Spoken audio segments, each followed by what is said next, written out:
ও সুদখোর, আপনি এখনো সুদ খাচ্ছেন, দাড়ি রাখছেন, দুনিয়াতে আপনি সুফি সাজছেন, দাড়ি রেখে পাঞ্জাবি রেখে আপনি সুফি সাজছেন, নিজেকে ইমানদার মনে করেন, অথচ আপনি সুদখোর, আপনি আল্লাহ এবং রাসূলের বিরুদ্ধে যুদ্ধ ঘোষণা করতেছেন। তাহলে আমরা কখনোই ইমানদার? আল্লাহ রাসূলের বিরুদ্ধে যারা যুদ্ধ ঘোষণা করে, যুদ্ধ করতে চায়, কোন ইমানদার তাদের পক্ষে থাকতে পারে? জোরে বলেন, তাদের পক্ষে থাকতে পারে? তাহলে আপনার কত বড় কলিজার হয়ে গেলেন।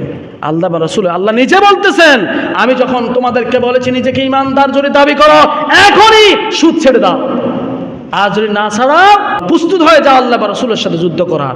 পৃথিবীতে এমন কোন শক্তি আছে, পৃথিবীতে এমন কোন শক্তি আছে, পৃথিবীতে এমন কোন বাহাদুর আছে আল্লাহ এবং রাসূলের সাথে যুদ্ধ করতে পারবে? তাহলে যারা সুদ খায় তারা ছাড়তে হবে কি না? হবে কি না? যারা সুদ খায় তারা সুদের পক্ষে এবং বিপক্ষে যুক্তি খাড়ায়, আছে না নাই? আছে না নাই? সুদ খায়, সুদের ওয়াজ বেশি জানে তারা। তাকে যদি বলেন ভাই সুদ তো খাওয়া হারাম, সুদ খাম কা, আরে বেটা তোর থেকে বেশি জানি আমি, আছে না নাই? সে আবার উল্টো ওয়াজ করবে। মনে রাখবেন, মুনাফিক, বেঈমান, গুনাহগুলো যত বড় গুনাহ হোক, যত বড় অপরাধ হোক, তার কাছে কিছুই লাগবে না, কিছুই মনে হবে না। আর ইমানদার কোন পরিমাণ যদি তার গুনাহ হয়ে যায়, তার কাছে মনে হবে বিশাল পাহাড়ের মতন গুনাহ হয়ে গিয়েছে। এটা হলো ইমানদারের লক্ষ্য। সামান্য গুনাহ হয়েছে, আল্লাহর কাছে তওবা সাথে সাথে করে ফেলছে, আল্লাহ বিশাল গুনাহ করছি, বিশাল গুনাহ হয়ে গেছে, আল্লাহ আপনাকে মাফ করে দেন, আবার ফিরে আসে। এটা হলো ইমানদারের লক্ষ্য। আর বেঈমান, মুনাফিক যত বড় গুনাহ করো, সুদের উপর সুদ, সুদের উপরে সুদ, ঘুষের পরে ঘুষ, বেহায়াপনা, অন্যায়, আবার অন্যের হক লঙ্ঘন করে, জুলুম, সব কিছু সে করবে, তার কাছে কিছুই মনে হবে না। সমাজে আছে না নাই? তাহলে এটা থেকে সমাজ ব্যবস্থা কেন? আপনি যে সন্তানের জন্য সুদের উপর টাকা দিচ্ছেন, সুদের পাহাড় করতেছেন, এই সন্তান কিয়ামতের ময়দানে আপনার বিরুদ্ধে অ্যাকশন নেবে কিনা? আবার ভাই আপনি সুদ খাচ্ছেন, এই সুদের উপরে টাকা লাগাচ্ছেন, সুদ খাচ্ছেন, সুদের উপর টাকা লাগাচ্ছেন। আপনি একটু যাই আপনার স্ত্রীকে বলেন, তোমাকে সুদের টাকা দিয়ে খাওয়াচ্ছি, জামা কাপড় দিচ্ছি, স্বর্ণ অলংকার দিচ্ছি, তুমি কি আমার এই সুদের ভাগ দিবা? নিবে? আপনার সন্তানকে বললে সন্তান নিবে? তাহলে কার জন্য এত কিছু করতেছেন? কার জন্য করতেছেন? কার জন্য সুদ খাচ্ছেন, ঘুষ খাচ্ছেন? কার জন্য? সবাই বিতা হয়ে যাবে কিয়ামতের ময়দানে, কেউ আপনার পক্ষে হবে না। সম্মানিত হাজিরিন, আসুন যারা সুদ খাচ্ছেন আজ থেকে ওয়াদা করুন, আল্লাহর হুকুম এখন জেনেছি, এখন থেকে আমরা সুদ ছেড়ে দিব। পারবেন কিনা? সবাই হাত তুলে আল্লাহকে দেখান, সবাই হাত তুলে আল্লাহকে দেখান, সবাই হাত তুলেন। আজ থেকে কোনো সুদ আমরা খাবো না, ইনশাআল্লাহ বলেন। যদি সুদের টাকা দিয়ে দেন আর ওই টাকা মাফ করে মেন টাকাটা নিয়ে নেবেন, ইনশাআল্লাহ বলেন। রাজি আছেন তো? আল্লাহ সবাইকে কবুল করুন, আমরা বলি আমিন। আল্লাহ তাআলা বলেন, ঈমানদারদেরকে উদ্দেশ্য করে বলেছেন, ইয়া আইয়ুহাল্লাযীনা আমানু, ঈমানদারেরা। কারা? কথা বলবেন, কারা? ঈমানদারদেরকে বলেছে। এবারে আপনি নিবেন, আপনি কি ঈমানদার না বেঈমান? আপনি কি ঈমানদার না বেঈমান? কাফের না ঈমানদার? আপনি এই থেকে নেবেন, কোরআন থেকে নেবেন। কোথায় থেকে? নিজে নিজে পরিচয় পেয়ে যাবেন। আল্লাহ তাআলা বলছেন, ইয়া আইয়ুহাল্লাযীনা আমানু, ঈমানদাররা, ওয়াত্তাকুল্লাহ, আমানুত্তাকুল্লাহ, আল্লাহকে ভয় করো। কাকে ভয় করো? ঈমানদারদেরকে বলেছে তোমরা আল্লাহকে ভয় করো। ওয়াজারু মা বাকিয়া মিনার রিবা ইন কুনতুম মুমিনিন, খবরদার, খবরদার, এক নাম্বার তোমরা আল্লাহকে ভয় করো। ওই সুদখোরের দলেরা, ও সুদখোরের দলেরা, শুনো শুনো, তোমরা যদি নিজেকে ঈমানদার দাবি করো তাহলে আল্লাহকেই ভয় করো। সুদ যে সমস্ত সুদখোর রয়েছে, তোমরা সুদগুলো ছেড়ে দাও, ছেড়ে দাও, সুখের বকেয়াগুলো ছেড়ে দাও, ছেড়ে দাও। যদি তোমরা একমাত্র আল্লাহ তাআলাকে তোমরা ভয় করে থাকো, ইন কুনতুম মুমিনিন, যদি নিজেকে ঈমানদার দাবি করো, তাহলে বোঝা গেল আল্লাহ তাআলা বলেছেন, ও ঈমানদাররা, তোমরা আল্লাহকে ভয় করো। সুদ যে খাইতেছ, ও সুদখোরেরা, আল্লাহ তাআলা বলেছে, ও সুদখোরেরা, তোমরা যে সুদ খাইতেছ, সুদকে ব্যবসার রূপ নিয়েছ, সুদকে মুনাফা বানিয়ে ফেলছ, সুদ মনে করেছো এটা ব্যবসা।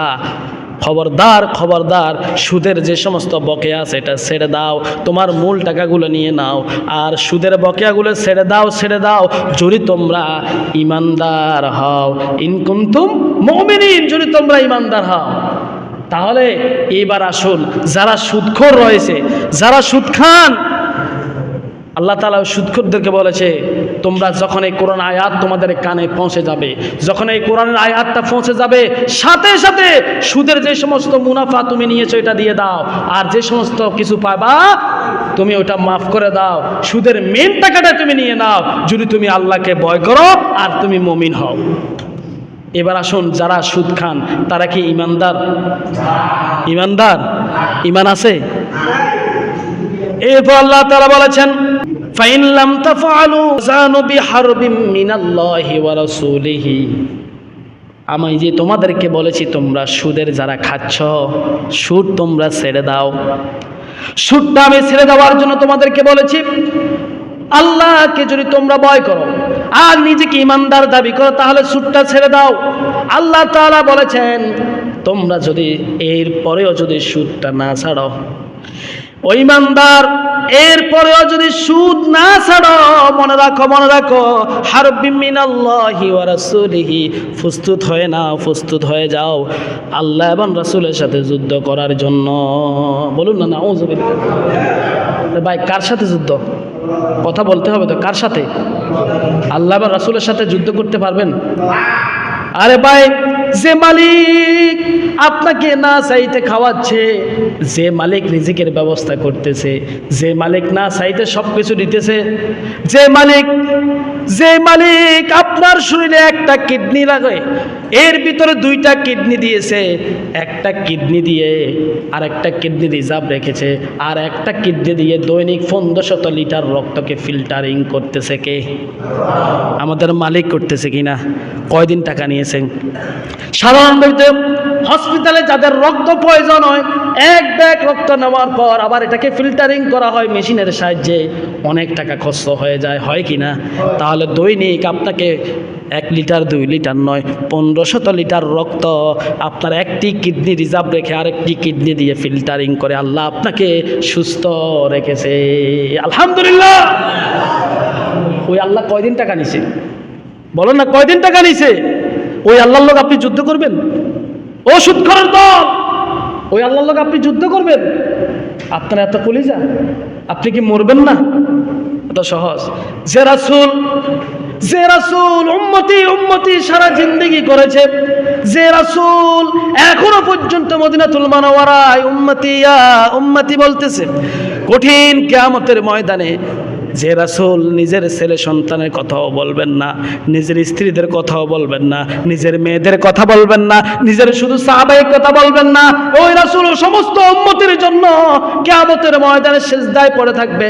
আমার আপনার জন্য শুধু উম্মতি উম্মতি, আল্লাহ আমার সকল উম্মতদেরকে আপনি বাঁচান। আল্লাহু আকবার। ওই রাসূলের বিরুদ্ধে আপনি যুদ্ধ করবেন? আপনার এত বড় সাহস? ও সুদখোর, আপনি এখনো সুদ খাচ্ছেন, দাড়ি রাখছেন, দুনিয়াতে আপনি সুফি সাজছেন, দাড়ি রেখে পাঞ্জাবি রেখে আপনি সুফি সাজছেন, নিজেকে ইমানদার মনে করেন, অথচ আপনি সুদখোর, আপনি আল্লাহ বা রাসূলের বিরুদ্ধে যুদ্ধ ঘোষণা করতেছেন। তাহলে আমরা কখনো ইমানদার? আল্লাহ রাসূলের বিরুদ্ধে যারা যুদ্ধ ঘোষণা করে, যুদ্ধ করতে চায়, কোন ইমানদার তাদের পক্ষে থাকতে পারে? জোরে বলেন, তাদের পক্ষে থাকতে পারে? তাহলে আপনার কত বড় পাটা কলিজার হয়ে গেলেন। আল্লাহ বা রাসূল, আল্লাহ নিজে বলতেছেন, আমি যখন তোমাদেরকে বলেছি নিজেকে ইমানদার যদি দাবি করো এখনই সুদ ছেড়ে দাও, আর যদি না ছাড়াও আল্লাহ বা রাসূলের সাথে যুদ্ধ করা ঘোষণা করতেছি, তোমরা প্রস্তুত হয়ে যাও আল্লাহ বা রাসূলের সাথে যুদ্ধ করার। পৃথিবীতে এমন কোনো শক্তি আছে, পৃথিবীতে এমন কোনো শক্তি আছে, পৃথিবীতে এমন কোনো বাহাদুর আছে আল্লাহ এবং রাসূলের সাথে যুদ্ধ করতে পারবে? তাহলে যারা সুদ খায় তারা ছাড়তে হবে কি না? হবে কি না? তোমরা ফিরে আসো, তওবা করো, তোমরা ফিরে আসো, তওবা করো। সুদটা এখনই শোনা মাত্র সুদ ছেড়ে দাও। তোমাদের জন্য তওবার দরজা খোলা মৃত্যুর আগ পর্যন্ত। মৃত্যুর কে বলতেছে? কে বলতেছে?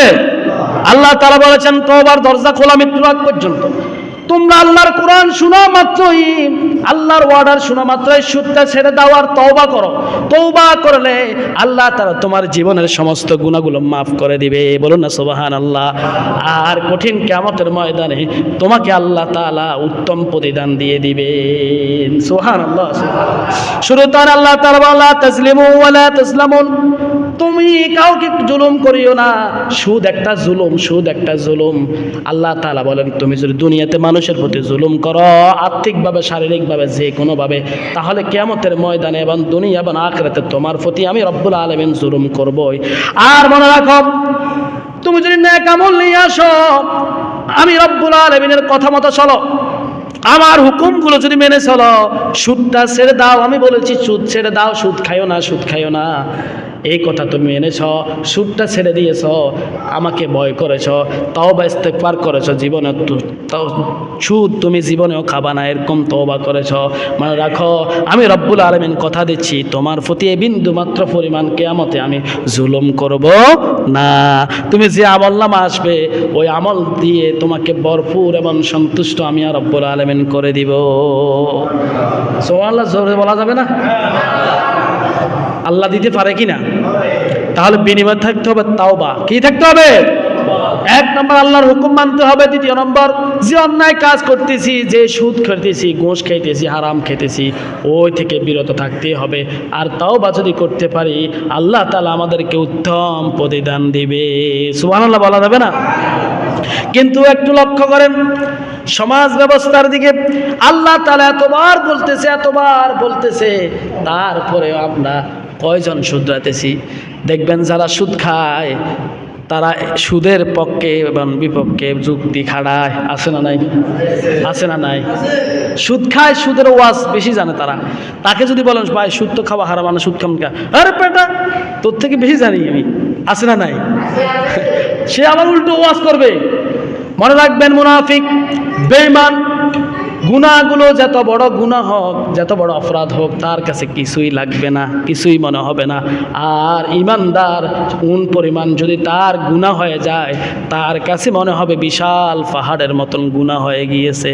এটা হলো ইমানদারের লক্ষ্য। সামান্য গুনাহ হয়েছে, আল্লাহর কাছে তওবা সাথে সাথে করে ফেলছে, আল্লাহ বিশাল গুনাহ বলছি, বিশাল গুনাহ হয়ে গিয়েছে, আল্লাহ আপনাকে মাফ করে দেন, আবার ফিরে আসে। এটা হলো ইমানদারের লক্ষ্য।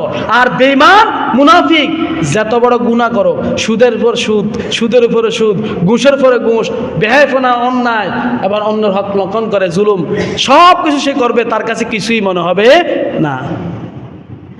সমাজে আছে না নাই? জোরে বলেন, আছে না নাই? তাহলে এটা থেকে সমাজ ব্যবস্থা কেন আজকে এত অধঃপতন? কেন এত অধঃপতন? আল্লাহর হাবিব বলেছেন, হযরত আবু হুরায়রা বলেন, আল্লাহ রাসূল মুহাম্মদ রাসূলুল্লাহ সাল্লাল্লাহু আলাইহি ওয়াসাল্লাম বলেছেন, আর-রিবাউ সাবউনা জুআন, আর-রিবাউ সাবউনা জুআন, আইসারুহা আইয়ানকিহাল রুজুলু উম্মুহু। আল্লাহর হাবিব বলেছেন, ও আমার উম্মতেরা শোনো শোনো। হযরত আবু হুরায়রা বলেন, আল্লাহর হাবিব বলেছেন, ও আমার উম্মতেরা তোমরা একটু শোনো, যারা সুদ খাও তারা একটু শোনো। ও সুদখোরের দল, ও সুদখোরের দল, শোনো তোমরা। সুদের ভিতরে 70টি গুনাহ, 70টি গুনাহ। সুদ যারা খায়, দৈনিক প্রতিটা সেকেন্ডে তারা 70টি গুনাহ তারা করে। বলুন না নাউজুবিল্লাহ। এই 70টি গুনার ভিতরে সর্বপ্রথম গুনাহ হলো আল্লাহ এবং রাসূলের সাথে যুদ্ধ করা। কার সাথে? আর দ্বিতীয় নম্বর এবং কি সর্বনিম্ন গুনাহ হলো নিজের আপন মায়ের সাথে জিনা করা। জোরে বললো নাউজুবিল্লাহ। নিজের আপন ছেলে কি নিজের মাকে বিবাহ করতে পারে? বিবাহ করতে পারে? জিনা করতে পারে? আল্লাহ রাসূল বলে, ও সুদখোর, ও সুদখোর, সুদখোর, যারা সুদ খায় 70টি গুনাহ প্রতিদিন করো। আর ওই গুনার ভিতরে সর্বনিম্ন গুনাহ হলো নিজের মার সাথে জিনা করা। তাহলে আপনি কিভাবে সুদ খান? ও মুরব্বি, ও বাবাজি, ও আমার যুবক ভাই, ও আমার ভাই, আপনার হাতে ধরে পায়ে ধরে আপনি কি নিজের মায়ের সাথে খারাপ কাজ করতেছেন? আপনার মায়ের সাথে অন্যজন করলে কত খারাপ আপনার কাছে লাগে, আর আপনি নিজেই 24 ঘন্টায়, একটা মিনিট নয় 24 ঘন্টায় যারা সুদ খায় নিজের মায়ের সাথে জিনা করতেছে। নাউজুবিল্লাহ বলেন না। এই জিনার শাস্তি আপনি ভয়াবহ পাবেন কিয়ামতের ময়দানে। প্রতিটা সেকেন্ডে আপনার জিনার গুনাহ, সুদের গুনাহ 70টি গুনাহ লেখা হচ্ছে। শুরুতে আল্লাহর হাবিব বলেছেন, জেনে শুনে জানার পরেও যে এই সুদের শাস্তি আছে, সুদ খাওয়া হারাম, ইমানদার যদি নিজেকে দাবি করে সুদ খাওয়া হারাম এটা জানার পরেও যে ব্যক্তি একটা দিরহাম পরিমাণ সুদ খাবে, আল্লাহ রাসূল বলেন দৈনিক 36 জন নারীর সাথে জেনা করলে যেরকম গুনাহ হবে তার আমলনামায় ঠিক তত পরিমাণ গুনাহ লেখা হয়ে যাবে। জোরে বললেন নাউযুবিল্লাহ। আরে ভাই একজন দুইজন না, 36 জন নারী, 36 জন নারীর সাথে জেনা করলে যে গুনাহ, এক দিরহাম 1 টাকা সুদের খেলে সেই পরিমাণ গুনাহ আমলনামা হবে। কত বড় গুনাহ, কত বড় গুনাহ। আর আপনি বলতেছেন এটা মুনাফা, এটা লাভ, কিছুই না। আপনাকে সাবাস কে দিয়েছে? অথচ আপনি নিজেকে মুসলমান দাবি করেন, ইমানদার দাবি করেন। আপনি কি ইমানদার? আপনি তো কাফের থেকেও ভয়ঙ্কর হয়ে গিয়েছেন। আপনি কাফের থেকেও ভয়ঙ্কর, মুশরিক থেকেও ভয়ঙ্কর। আপনি আবার সমাজের প্রতিনিধি হয়ে যান, আপনি আবার বিভিন্ন মসজিদ মাদ্রাসার আপনি প্রধান হয়ে যান, আপনি আবার বিভিন্ন মসজিদ মাদ্রাসার সভাপতি, সেক্রেটারি, ক্যাশিয়ার আছে না নাই? আপনি বিভিন্ন সমাজের সর্দার হয়ে যান, অথচ আপনি দৈনিক 36টা নারীর সাথে জেনা করেন, ঠিক কি না? আবার বড় বড় কথা আপনি বলেন। আপনি পুরো সমাজ ব্যবস্থার জন্য দায়ী। কোন সমাজে যদি 5 জন সুদখোর থাকে, মনে রাখবেন কোন সমাজে যদি কয়জন সুদখোর? 5 জন সুদখোর যদি থাকে, ওই সমাজে 300 জন ভালো মানুষ থাকলেও ও 300 জন ভালো মানুষ আর ভালো অবস্থায় থাকবে না। দৈনিক আযাব আর আযাব আসতেই থাকবে। কারণ আপনি 300 জন রয়েছেন, এই 300 জন তো 5 জনকে ভালো করার জন্য তাগিদ দেন নাই, ঠিক কি না? আপনি ক্ষমতার দাপটে সুদ খাচ্ছেন, ক্ষমতার দাপট থেকে সুদের উপরে আপনি কারবার করতেছেন, সুদকে মুনাফা বানিয়ে ফেলছেন, সুদকে ব্যবসা বানিয়ে ফেলছেন। আপনি আবার সমাজের প্রধান হয়ে গিয়েছেন, আপনি তো ডবল গুনাহ করছেন, ঠিক কি না? সম্মানিত হাজিরিন, আমরা ফিরে আসি আমাদের সমাজ ব্যবস্থা কেন এত অধঃপতনের দিকে? কেন অধঃপতনের দিকে? যারা সুদখোর, এই সমস্ত সুদের ব্যবস্থা করার কারণে আজকে আমাদের অভাব অনটন দেখা দিচ্ছে। সুদের যারা কাজ কারবার করবে, রাসূল বলেছেন ওই ব্যক্তির প্রতি লানত, 3 শ্রেণীর ভিতরে লানত, 3 শ্রেণীর প্রতি আল্লাহ রাসূলের ডাইরেক্ট লানত। আল্লাহ রাসূল বলে আল্লাহ এবং রাসূলের প্রতি লানত 3 শ্রেণী। 1 যারা সুদ খায়, 2 যারা সুদের নিজে দেয়, 3 যারা সুদের কাজ কারবার লেখে সাক্ষী দেয়। এই 3 শ্রেণীর প্রতি আল্লাহ রাসূল বলতেছে আল্লাহ এবং রাসূলের লানত। নাউযুবিল্লাহ বলা যাবে না? কার লানত? আল্লাহ এবং রাসূলের। কার লানত? যারা সুদ খায়, যারা সুদ দেয়, যারা সুদের সাক্ষী দেয়। এবার আসেন, আপনার ভিতরে যদি, আপনি তো সুদ খান না, আপনি সুদ দেনও না, কিন্তু আপনি সাক্ষী দিয়েছেন অমুকের কাছে সুদের টাকা পাওয়া যাবে, এরকম সাক্ষী দিয়েছেন আর লিখিত করেছেন। শুধু তাই নয়, বিভিন্ন এনজিও বলেন, বিভিন্ন ব্যাংক বলেন, বিভিন্ন যে কোনো চাকরির ব্যবস্থা আপনি করতেছেন, এই চাকরির ভিতরে আপনি যে সুদ ব্যাংকে চাকরি করতেছেন, ওই সুদ ব্যাংকের, আপনি তো সুদ ব্যাংকে চাকরি করেন, টাকা তো আর খান না, কিন্তু আপনি লিখতেছেন কিনা? কথা বলেন, লিখতেছেন কিনা? তাহলে আপনি কি সুদের ওই সাক্ষীদাতার ভিতরে আপনি তো সুদখোর, ঠিক কিনা? এরকম আছে না নাই? আছে। আরে ভাই, অবাক হয়ে যাবেন আপনি, কিভাবে আমরা ভালো থাকবো? নিজে তো সমাজ ব্যবস্থার, নিজে ব্যক্তিগত জীবন তো শেষ করলাম, রাষ্ট্রীয় জীবন পর্যন্ত শেষ। বাংলাদেশে হাজার হাজার ব্যাংক আছে না নাই? জোর আছে না নাই? কয়টা ব্যাংক আপনি শরীয়ত মোতাবেক আছে? সব ব্যাংকে লেখা আছে ইসলামী শরীয়ত মোতাবেক, আসলে কিছুই নেই। কথা বলেন না, আছে? আপনি বলেন ইসলামী ব্যাংক, হুজুর দেখলেই আপনারা ওইদিকে দৌড়ান। অমুক ইন্স্যুরেন্সে হুজুর উলামায়ে কেরাম, আপনি হুজুর দেখলে দৌড়ান। আরে ভাই, আপনার তো হুজুর দলিল না। হুজুর কি দলিল? আর কথা বলে আলেম কি দলিল? কোরআন হাদিস হলো দলিল। আপনি হুজুর দেখলে কেন দলিল খুঁজেন? কোরআন হাদিসের দিকে তাকান। কোন ব্যাংকটা নাই সুদ ভিত্তিক, সুদ ছাড়া? আপনি জানেন এই যে এই 24 সালের জানুয়ারির প্রথমে একটা পত্রিকায়, আপনারা নিউজ পেয়েছেন কিনা আমি জানি না, সুদের উপরে সোনালী ব্যাংক থেকে ইসলামী ব্যাংক লোন নিয়েছে প্রায় আপনার 1000 কোটি টাকা। তো ইসলামী ব্যাংকের ভিতরে আছে না নাই? আর জোরে বলেন, আছে না নাই? আপনি টাকা প্রতি মাসে মাসে একটা জায়গায় বিমা করতেছেন, 1000 টাকা 2000 টাকা করে জমা রাখতেছেন, আবার 10 বছর পর আপনাকে লাভ দিবে। এটা কি আপনাকে যে মুনাফা, লাভ মানে এখানে মুনাফা কাটছে, এখানে মুনাফা লেখা আছে, আপনি দেখবেন এখানে 10 বছর পর আপনাকে মুনাফা দিবে। কিন্তু এটা কি সুদ না? এটা কি সুদ না? তাহলে আমরা কিভাবে আমাদেরকে নলেজটা আমাদের ভিতরে এমনভাবে ধোঁকা দিচ্ছে, সমাজের ভালো ভালো মানুষদেরকে এই বিভিন্ন কোম্পানিরা তাদেরকে ইনকাম করতে, তাদের লক্ষ্য হলো ভালো ভালো সমাজের মানুষ যারা, যাদেরকে মানে আলেম যারা, তাদেরকে মানে সমাজে যারা ভালো মানুষ, যাদেরকে মানুষগুলো মান্য করে, ওই সমস্ত মানুষকে টার্গেট করে সর্বপ্রথম তাকে হামলা দেয়। অনেক মানুষ এসে ব্যাংকের অফিসারেরা, বিভিন্ন এনজিও কোম্পানির অফিসারেরা এসে বলে আপনি এই জায়গায় এইভাবে করেন, আর আপনি যদি 5 জন গ্রাহক দিতে পারেন, 5 জন 10 জন গ্রাহক দিতে পারেন, প্রতি গ্রাহকের বিনিময়ে আপনি কি পাবেন? টাকা পাবেন। প্রতি মাসে আপনার এত টাকা করে আপনার অ্যাকাউন্টে কোনো পরিশ্রম ছাড়াই আপনি অ্যাকাউন্টে কি টাকা ঢুকে যাবে। এরকম আছে না নাই? এটা কি আপনার জন্য হালাল? আপনার জন্য হালাল? হারাম, হারাম। আর ভাই আমার কাছেও আসছে, ছোট্ট একটা জীবনের ভিতরে কত এনজিও আমার কাছে আসছে।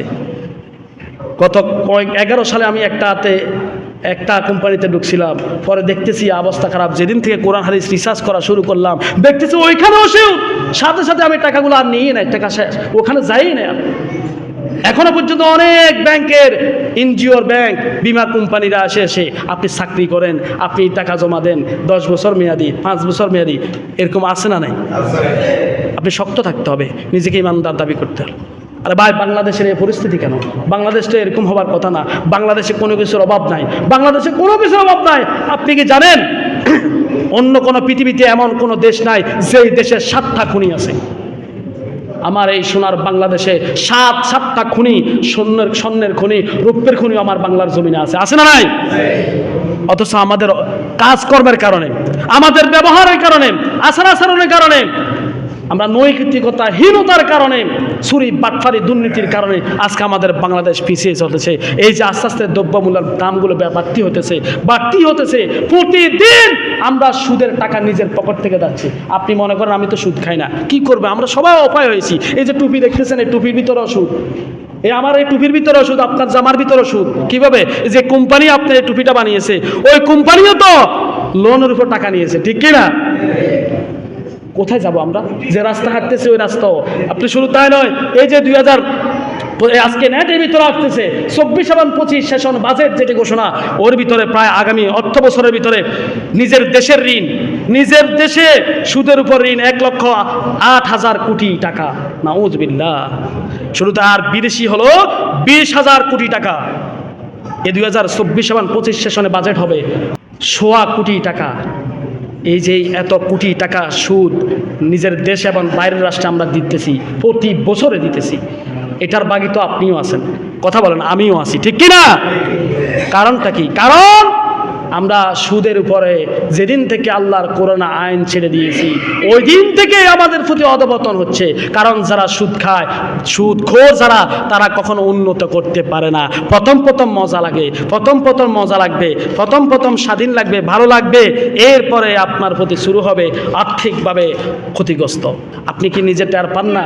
নিজের দেশের দিকে তাকিয়ে দেখেন না, যাকাত ভিত্তিক অর্থ ব্যবস্থা নাই, আছে? আছে সুদ ভিত্তিক অর্থ ব্যবস্থা। আপনি ব্যাংকে যাবেন, সুদ। আরে ভাই, ব্যাংক বাদ দেন, নিজে আপনার বর্তমানে আপনার টাকা প্রয়োজন, অভাবে পড়েছেন। আরে ভাই, বিপদে পড়া ছাড়া কি কেউ কর্জা হাসানা খায়? আপনি অভাবে পড়েছেন, আপনার ছেলে হসপিটালে অসুস্থ, প্রায় 1 লক্ষ টাকা লাগবে, কোথায় পাবেন? কি করবেন? সমাজের সবার ধারে ধারে যাচ্ছেন, সমাজের মেম্বার, চেয়ারম্যান, এমপি সব কাছে যাচ্ছেন, সমাজ প্রতিনিধি আবার নিজের বাড়ি আশেপাশে সবার কাছে, কেউ দিতে চায় না। যখন ওই ব্যক্তি যখন বলবে আপনাকে কিছু টাকা বাড়তি দিব, তখন বলে আমার কাছে তো নাই, আমি অন্যজনের টাকা আমার কাছে রাখছে, আপনি যদি বলেন দিতে পারি। এরকম আছে না নাই? কোথায় যাচ্ছে সমাজ ব্যবস্থা? কোথায় যাচ্ছে সমাজ ব্যবস্থা? এরপর বিভিন্ন কোম্পানি বাইর হয়েছে, বিভিন্ন পণ্যের নাম দিয়ে টাকা দিয়ে বছর শেষে মুনাফা নেই, আছে না নাই? এটা কি হালাল না হারাম? আরে ভাই, আমরা কোরআন হাদিস ছেড়ে দিয়েছি, এই কারণে আমাদের প্রতি এত অশান্তি। তাহলে আপনি নিজেই তো সুদখোর, আমার সালাত দিয়ে কি হবে? হজ দিয়ে কি হবে? 100 বার উমরা করলে কি হবে? কোনো লাভ হবে? রোজার উপর রোজা রাখলেন, সুদের টাকা দিয়ে ইফতারিও করলেন, সুদের টাকা দিয়ে রোজা রাখলেন, এই রোজা কবুল হবে? সুদের টাকা দিয়ে কোরবানি করেছেন, এই কোরবানি কবুল হবে? আল্লাহ কি ঠেকা পড়েছে আপনার কোরবানি কবুল করার? কর্জে হাসানা একটা ইবাদত, যে ইবাদতের ডাইরেক্ট আপনার জান্নাত। সুবহানাল্লাহ বলেন না? ইবাদত সহজে পাওয়া যায় না। কর্জে হাসান, আপনার ভাই বিপদে পড়েছে, 10,000 টাকা 20,000 টাকা দিয়ে দেন। আপনার 1 বছর পর বা যেই সময় তার সুযোগ হবে সে আপনাকে দিয়ে দিবে, যে টাকা নিয়েছে ওই টাকাই দিয়ে দিবে। আপনি যতদিন পর্যন্ত ওই ভাইয়ের কাছে টাকাটা থাকবে ততদিন পর্যন্ত আপনার আমলনামায় নেকি লেখা হবে। সুবহানাল্লাহ বলেন না? তাহলে এটা কি খামখালি কথা? আর সুদের টাকা যতদিন থাকবে, সুদ এমন একটা হারাম, আপনি সুদ ব্যবস্থায় যাকে আপনি সুদের উপর টাকা দিয়েছেন সে দিন দিন অধপতন হতে থাকবে, সে দিন দিন আপনার কি গরিবের হালাতে থাকবে। আবার এমনও বর্তমান অবস্থায় আছে ব্যবসার খাতিরে সুদের উপর টাকা নেয়, আছে না নাই? আছে না? দোকানের ব্যবসা বলেন বা বিভিন্ন রকম ব্যবসা বাণিজ্য সুদের উপর টাকা নিয়ে ব্যবসা করে। আপনার ব্যবসা বাড়ানোর কি দরকার? কি দরকার ব্যবসা বাড়ানো? 5 টাকা ইনকাম 5 টাকা খান, যদি না থাকে উপবাস থাকেন আর আল্লাহর কাছে সবর করেন, চেষ্টা করেন, নিজে কুলি মজুর খানেন, বদিল্লাদি খান না। আপনি কে বলেছে রিক্সা চালাই খান, ঠেলা গাড়ি চালাই খান, 5 টাকা ইনকাম 5 টাকায় খান, বাড়তি টাকা কেন আপনাকে তালাশ করার? এই ইনকামে আল্লাহ বরকত দিবে। উপবাস রয়েছেন কোনো সমস্যা না। সাহাবায়ে কেরামের কোনো জিন্দেগিতে সাহাবীদের কোনো সুদ এরকম পেয়েছেন? কোনোদিন শুনছেন সাহাবায়ে কেরাম সুদ খাইছে, ব্যাংকে টাকা রাখছে? আর বলেন এত আসতে বলেন, শুনেছেন? সাহাবীরা সোনার মানুষ কেমনে হলো, জান্নাতি মানুষ কেমনে হলো? সাহাবীরা কষ্ট করেছে, পেটে পাথর বেঁধেছে, অন্যায় এবং সুদের দিকে যায় না। এই কারণে তাদেরকে দুনিয়া এবং আখিরাতে সর্বোচ্চ সম্মান দিয়েছেন কে? আল্লাহ। আপনি কি মারা যাবেন? আরে ভাই, উপবাস থাকলে কয়দিন মানুষ বাঁচে জানেন? আপনি যদি কিছু না খান, পানিও যদি না খান, 19 দিন আপনি বাঁচবেন। আপনি নেট খুলে আপনি কোনো ডাক্তারের কাছে এখন যাওয়া লাগে না, বৈজ্ঞানিক কাছে যাওয়া লাগে না, গুগলে সার্চ দেন মানুষ একজন পানাহার মুক্ত অবস্থায় কয়দিন বাঁচে। আপনি দেখবেন 19 দিন অথবা 17 দিন। পানিও খাওয়া লাগবে না, এভাবে থাকবেন, আপনি বাঁচবেন। 19 দিন পরে আপনি মারা যাবেন। তাহলে এই 19 দিনের আগে কি আপনি কি আল্লাহ ব্যবস্থা করবে না? আল্লাহকে রিজিকের মালিক না? আল্লাহ তাআলা রিজিকের মালিক, রাজ্জাক তিনি রিজিকের মালিক। আপনি তো নিজের রিজিক নিজেই টানিয়েছেন, আল্লাহর দায়িত্ব আপনি নিয়েছেন, আল্লাহ তো ছেড়ে দিয়েছেন। এই কারণে তো আপনার অধপতন তো আপনি নিজে টানিয়ে আনছেন, ঠিক কি না?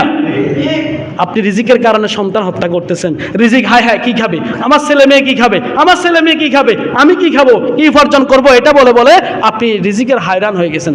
এমন চিন্তা করতেছেন শেষমেশ দায় না হারে আমার ছেলে মেয়ে কি করবে কোরবানি না দিলে, আমার ছেলে মেয়ে কি করবে আমি যদি ব্যবসা বাণিজ্য ভালো না করি। মেয়ে বিবাহ দিয়েছি, মেয়ের বাড়িতে কিছু দিতে হলে তো কিছু টাকা লাগে, মেয়ের বিবাহ দিয়েছে কিছু টাকা লাগে, ওই টাকাও সুদের উপরে, ঠিক কি না? এই হয়রানগুলো আপনি কেন করতেছেন? আপনি আল্লাহর কাছে সাহায্য চান আর চেষ্টা করেন। আর যে মেয়ের স্বামীর বাড়ির প্রথমে আপনি যৌতুক চায়, বেশি খাই করে, ওই জায়গায় আপনি মেয়ে বিবাহ দিচ্ছেন কেন? কেন দিচ্ছেন? আরে দোষটা আপনার কাছে। মেয়ে বিবাহ দেওয়ার সময় আপনি ছেলে খুঁজান চাকরিজীবী, সরকারি চাকরিজীবী, অমুক টাকাওয়ালা, অমুক এটা সেটা, আপনি তালাশ করেন তো এইটাই দোষটা আপনার কাছে। কখনো তো তালাশ করেন না ছেলের কিছু নাই, টক ছেলে কি দিনদার কিনা, ছেলের টাকা নাই, খাইতে পারে না, 3 বেলার ভিতরে 2 বেলায় উপবাস থাকে। আপনি কি করবেন? ছেলের ধার্মিক কিনা দেখেন, ধার্মিক হলে আপনার মেয়েটা দিয়ে দেন, তাহলে পুরো জিন্দগি আপনার মেয়েকে শান্তিময় রাখবে কে? জোরে বলেন না কে? কিন্তু আমরা এখন এই অবস্থা নাই। মেয়ের বাবা যদি হইতে পারে এমন নিজেকে অনেক কিছু মনে করিয়ে লাই, যখন বিবাহের জন্য বিভিন্ন সাইট থেকে আসে, ধার্মিক ছেলে আমরা আর খুঁজি না, ছেলেটাকে বিদেশি আলা আছে কিনা, ছেলেটাকে লক্ষ লক্ষ টাকার মালিক কিনা, এটা তালাশ করে, ঠিক কিনা? দোস্ত আপনার ভিতরে। আমার ভাইরা সুদটা ছেড়ে দেন, সুদটা ছেড়ে দেন। সুদ সমাজ ব্যবস্থা ধ্বংস হতেছে। এই যে কালোবাজারিরা সুদখোর, কালোবাজারিরা সুদখোর, মানুষগুলো দিন দামগুলো বাড়তেছে। তেলের দাম কালকে থেকে আবার বাড়বে ঘোষণা দিয়ে দিয়েছে। তাহলে প্রত্যেকটা দ্রব্যমূল্যের দাম বাড়তেছে। এই যে পানি মিনারেল ওয়াটার খাবেন, পানি কিনে খাচ্ছেন, পানির দামও বাড়তেছে, ঠিক কি না? কোথায় যাবেন আপনি? বাড়তেছে কারণ কি? আমি আপনার কারণে, আমার আপনার কারণে, সুদের কারণে। যে মুনাফা নাম দিয়ে চালিয়ে দিচ্ছি, নিজের 1 টাকা ওই টাকার ভিতরে সুদ আছে না নাই? সম্মানিত হাজিরিন, আল্লাহ রাসূল বলেছেন 7টি ধ্বংসতব্য থেকে বেঁচে থাকো। 1 নাম্বার হলো আশিরকু বিল্লাহ, শিরিক থেকে বেঁচে থাকো। শিরিক তোমাকে ধ্বংস করে দিবে দুনিয়া এবং আখিরাতে। খাসিরাত দুনিয়া ওয়াল আখিরা, তোমার দুনিয়াও বরবাদ, আখিরাতও বরবাদ করে দিবে শিরিক যদি তুমি করো। 2 নম্বর আশিহরু, জাদু টানা যদি করো, তাবিজ তোমার জাদু টানা যদি তুমি করো, দুনিয়া এবং আখিরাত তোমার ধ্বংস হয়ে যাবে। 3 নম্বর হলো ওয়াকাতলুন নাফসিল্লাতি হারামাল্লাহু ইলা বিল খালকি, আল্লাহ তাআলা যাদেরকে হত্যা করা হারাম করেছেন, অন্যায়ভাবে কোনো মানুষকে হত্যা করা, এটা থেকে বিরত থাকো। ওই অন্যায়ভাবে কারো মানুষকে যদি হত্যা করো, নিজে ধ্বংস হয়ে যাবে। 4 নম্বর হলো ওয়াকালুর রিবা, সুদখোর, সুদ থেকে নিজে বাঁচো, অন্যজনকে বাঁচাও, সুদ থেকে নিজে বাঁচাও। অন্যজনকে বাঁচাও, তাহলে তুমি আল্লাহর ধ্বংস থেকে বেঁচে যাবা। আর তা না হলে দুনিয়া এবং আখিরাতে তুমি ধ্বংস হতেই থাকবে। 5 নম্বর হলো ওয়াকালুল মালিল ইয়াতীম, এতিমদের সম্পদ ভক্ষণ করিও না, এতিমদের সম্পদগুলো আমানত হিসেবে রেখে দাও। 6 নম্বর হলো আতুল ইয়াউমাল খাসিম, জিহাদের ময়দান থেকে পলায়ন করিও না। 7 নম্বর হলো সতী সাথী নারী, ধার্মিক নারীকে তুমি কি করে অপবাদ দিও না, এগুলো থেকে বাঁচতে হবে।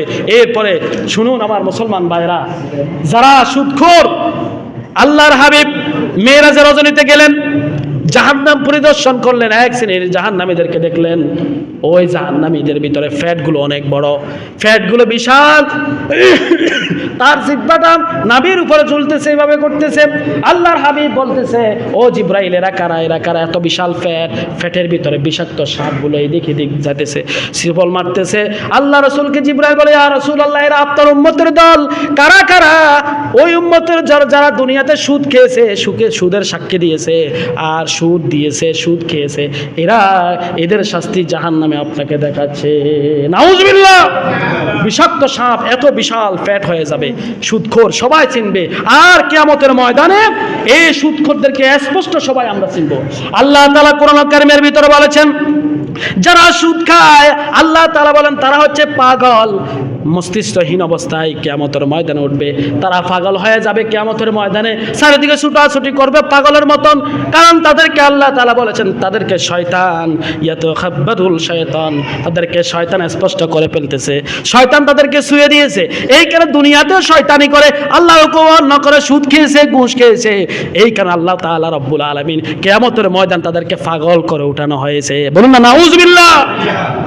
এই সুদখোরকে কিয়ামতের ময়দানে সরাসরি সবাই দেখবে, সবাই জানবে না সুদখোর। আমার মুসলমান ভাইরা, সুদ আল্লাহ তাআলা বলছে, ওয়া আহালাল্লাহুল বাইয়া ওয়া হাররামার রিবা, সুদকে হারাম করেছেন আর ব্যবসায়ী করেছে হালাল। শেষ কথা বলে যায়, আপনি যে সন্তানের জন্য সুদের উপর টাকা দিচ্ছেন, সুদের পাহাড় করতেছেন, এই সন্তান কিয়ামতের ময়দানে আপনার বিরুদ্ধে অ্যাকশন নেবে কিনা? আবার ভাই, আপনি সুদ খাচ্ছেন, এই সুদের উপরে টাকা লাগাচ্ছেন, সুদ খাচ্ছেন, সুদের উপর টাকা লাগাচ্ছেন। আপনি একটু যাই আপনার স্ত্রীকে বলেন, তোমাকে সুদের টাকা দিয়ে খাওয়াচ্ছি, জামা কাপড় দিচ্ছি, স্বর্ণ অলংকার দিচ্ছি, তুমি কি আমার এই সুদের ভাগ দিবা? নিবে? আপনার সন্তানকে বললে সন্তান নিবে? তাহলে কার জন্য এত কিছু করতেছেন, কার জন্য করতেছেন, কার জন্য সুদ খাচ্ছেন, ঘুষ খাচ্ছেন, কার জন্য? সবাই বিতা হয়ে যাবে কিয়ামতের ময়দানে, কেউ আপনার পক্ষে হবে না। সম্মানিত হাজিরিন, আসুন, যারা সুদ খাচ্ছেন আজ থেকে ওয়াদা করুন, আল্লাহর হুকুম এখন জেনেছি, এখন থেকে আমরা সুদ ছেড়ে দিব। পারবেন কিনা?